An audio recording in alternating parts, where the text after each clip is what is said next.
Good evening, everybody. It's Sunday night, and it's past my bedtime. So I'm coming to you live in my pajamas without makeup or any lucid thought whatsoever. Because I was thinking, because I do that a lot, I think. I was actually thinking about this question.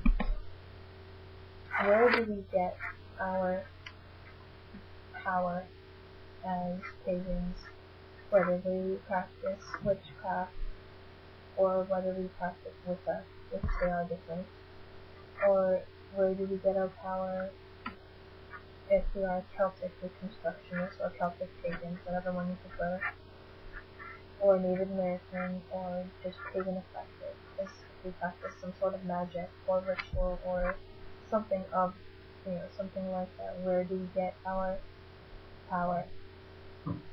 Because I'm going on the inclination that if we practice any of the things I just mentioned, or any other things I have not mentioned, we have some sort of power, whether that is like, power to meditate, like really meditate, like I'm talking other dimensions meditate, or whether that is to have control over a particular element, or anything in between. I mean, no power is small power as far as I'm concerned. If you can do something that a mundane person would say, wow, that's like science fiction, you've got power. Because I'm under the assumption, and correct me if I'm wrong, but I mean, most mundane or non-magical people are the way they are because they have no imagination otherwise. They can't think for more than a second that, wow, these things might actually be possible. They can't step outside of the normal world that we even live in, just because we're paganism and we don't live normal lives. They can't for a second step out of the normal world and consider for a second that it might actually be possible to do some of the things that we do. Because, I don't know about anybody else, but I handle a lot of ridicule where I'm coming from. I work as priestess with 2 separate groups. Well, 3 if you include one of the shops that I pretty much live at. Because I'm hoping to do some like teaching over the summer. So with all the different groups I work in, I'm handling a lot of ridicule, especially since I'm at school. I'm at school right now. I handle it all the time. I have the moon on my forehead more than a few days a week for the past month or so. I can't take it. So we handle a lot of ridicule for the things that we do. But how do we explain to a mundane person how and why we do the things we do, as far as having faith or power or even spirituality that not a lot of people have? It's really hard not to be the monotheistic Judeo-Christian nowadays, because if you're not agnostic or you're not at all monotheistic, you're the outsider. I'm rambling. I think the easiest way to explain why and how and where we get our power from is actually pretty easy. In our society, I don't know how, if I can go back to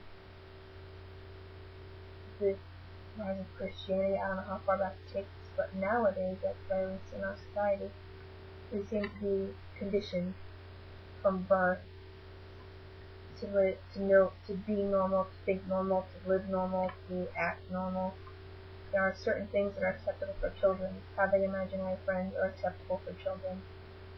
Playing dress up or house or having a tree house or any of those, the fun things are acceptable for children, but once you reach a certain age, you can't think that way. You start to get, you're weird, you're freak, you're this, you're that. So we stop having imaginary friends and we stop playing. We basically stop playing, we stop having imagination. And there are children who are psychic. There are children who see dead things. There are children who have incredible power, and the only reason why it's so strong with children, because I think children have an open enough mind to they're probably terrified of it. Don't get me wrong, but I think the only reason that children have such strong natural power is because they haven't been conditioned yet to say, this is bad, this is wrong, I can't have this, and they suppress it until they're 16 years old and they are still struggling not to see the dead things. So it's really easy to explain where we get our power. We are open-minded enough, we have enough imagination, enough play and fun left in us to say, yes, these things might actually be possible. From my perspective, what can I do? I don't talk about this openly, but what the hell? I have prophetic dreams regularly to the point where I started keeping a journal because some of the things that I've dreamt and some of the things that have happened from the things that I dream are pretty fucking insane. To the point where when I say I had a dream last night, my friends just said, I don't want to hear it. I don't want to hear it. I have also, not lately because I'm out of practice, but I've gotten pretty good at simple telekinesis. And by telekinesis, I'm not talking about the Jean Grey X-Men shit. I'm talking about being able to move small amounts of energy, like a candle flame. My video seems like it's doing something weird. And as far as I'm concerned, everybody has some sort of power anyway. I suck at meditating. I know some people who can close their eyes and in a second they're in another dimension. And I wish I could do that. And I'm sure they wish they could do my dream thing. So as far as I'm concerned, everybody has some sort of power and everybody has awesome power and everybody has the potential to do amazing things that the mundane world says is impossible, but we know it is. And one of my best friends, my wife, she says, what can I do? And I say, I don't know. Even though I think I have an idea of what she might be capable of doing, I told her to start keeping a journal, and I suggest this for anybody who is still struggling to find what they are good at, magically or spiritually or whatever the case may be. Start keeping a journal. I told her to start writing down the dreams she has, some of the hunches that she has, and note when her instincts are right, when they're not right, and she eventually realized that she was really in a strong connection with the moon. And I haven't seen her in a couple weeks, so I have no idea where else she is helped me. So I suggest keeping a journal. To journal your magic or your power as it goes. And when we say power, I know it sounds like really Disney and really Lord of the Rings or whatever, but, or Harry Potter especially.